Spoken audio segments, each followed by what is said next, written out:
കണ്ണൂരിന് 2 മന്ത്രിമാർക്ക് സാധ്യത തെളിയുന്നു. പേരാവൂർ എം.എൽ.എ അഡ്വക്കേറ്റ് സണ്ണി ജോസഫ് മന്ത്രിസഭയിൽ ഉറപ്പ്. മലബാറിന് 3 മന്ത്രിസ്ഥാനം ഉറപ്പായിരിക്കെ വയനാട്ടിൽ നിന്നുള്ള ടി സിദ്ദീഖിനൊപ്പം കണ്ണൂർ എം.എൽ.എ അഡ്വക്കേറ്റ് ടി.ഒ. മോഹനനും മന്ത്രിയാകാനാണ് സാധ്യത.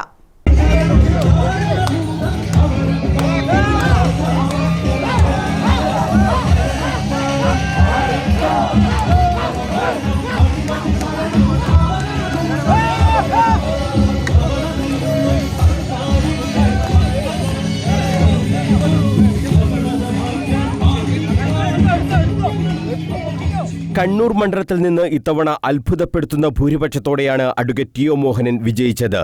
കഴിഞ്ഞ 2 വട്ടം കൈവിട്ട മണ്ഡലത്തിൽ തരംഗം തീർത്തായിരുന്നു ടി.ഒ. മോഹനന്റെ പടയോട്ടം.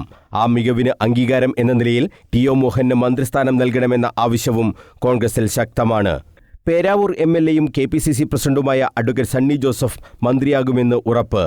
വയനാട്ടിൽ നിന്ന് ടി സിദ്ദീഖും മന്ത്രിസഭയിൽ ഉണ്ടാകും. ഇവർ കഴിഞ്ഞാൽ കണ്ണൂർ, കാസർഗോഡ്, വയനാട്, കോഴിക്കോട് ജില്ലകളിൽ നിന്നുള്ള പരിഗണനാ ലിസ്റ്റിൽ മുന്നിൽ അഡ്വക്കേറ്റ് ടി.ഒ. മോഹനാണ്.